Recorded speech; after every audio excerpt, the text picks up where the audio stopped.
কখনো কখনো সম্পর্কগুলো আমাদের জন্য বোঝা হয়ে দাঁড়ায়।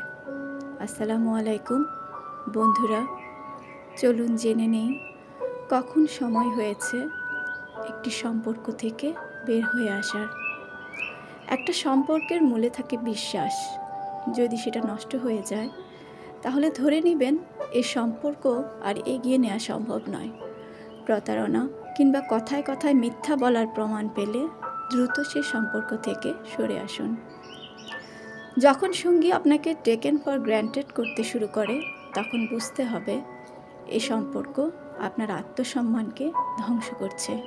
মনে রাখবেন, ভালোবাসার সম্পর্কে আত্মসম্মান ভীষণ জরুরি। প্রতিটা সম্পর্কের ভিত্তি শুধু ভালোবাসা নয়, শ্রদ্ধাও।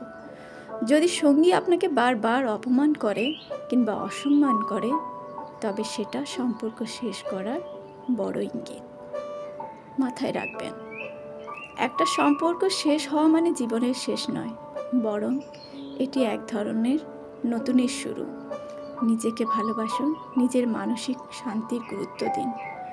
সম্পর্ক থেকে বের হয়ে আসা মানে আপনার জীবনে আরও সুন্দর কিছু শুরু হওয়ার সম্ভাবনা তৈরি হওয়া। জীবন ছোট, এমন সম্পর্ক টেনে নিয়ে চলার কোনো মানে নেই। নিজের আত্মসম্মান, শান্তি আর সুখের কথা ভেবে সিদ্ধান্ত নিন। আল্লাহ হাফেজ।